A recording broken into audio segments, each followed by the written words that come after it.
At eto na nga, magluluto naman tayo ngayon ng laing.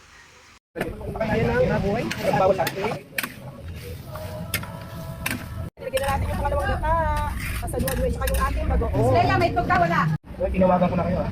Go. Yung laing natin, yung dahon, pinamita natin yan. Atin na siyang hinugasan. Ulit ko, vlogger. Yan, hinugasan na yan. Ito kasi lang lipit-lipit na rin. Ng ating laing. Haluin lang natin yan at tapakan. Mamaya lalagyan natin yung gata. Tapakan natin yung sili. Sarap, ang bango ko nakabibig ako sa bango. Gatang-gata. Lalagyan din natin siya. Sarap. Yan, ang ating laing. Sarap. Lumalabas na so ayan, ready to pack na yan. Sunod naman natin merienda. Ito magluluto tayo ng carbonara gamit ang ganito. So tatry natin kung masarap sa carbonara. Yan, mag-melt lang tayo ng butter.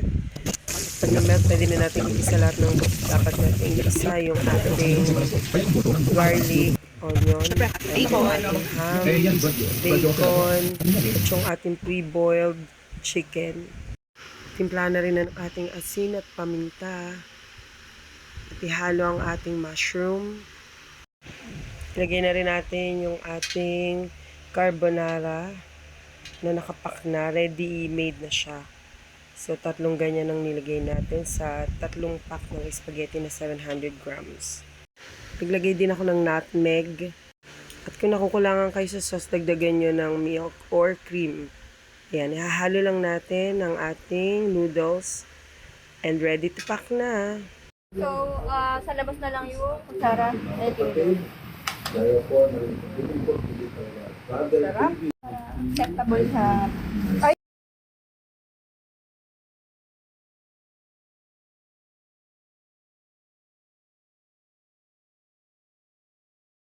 Tikman natin yung carbonara na ginawa natin. Yung una natin ginawa, ako ang nagtimpla ng sauce. Yung mga cream yun, may tabak.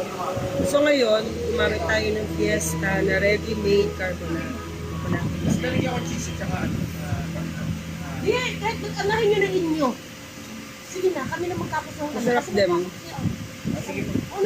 Try nyo na make. Yung nabibili siya, isang pack lang. May pasta and meron ng sauce. Thank you for watching. Follow for more.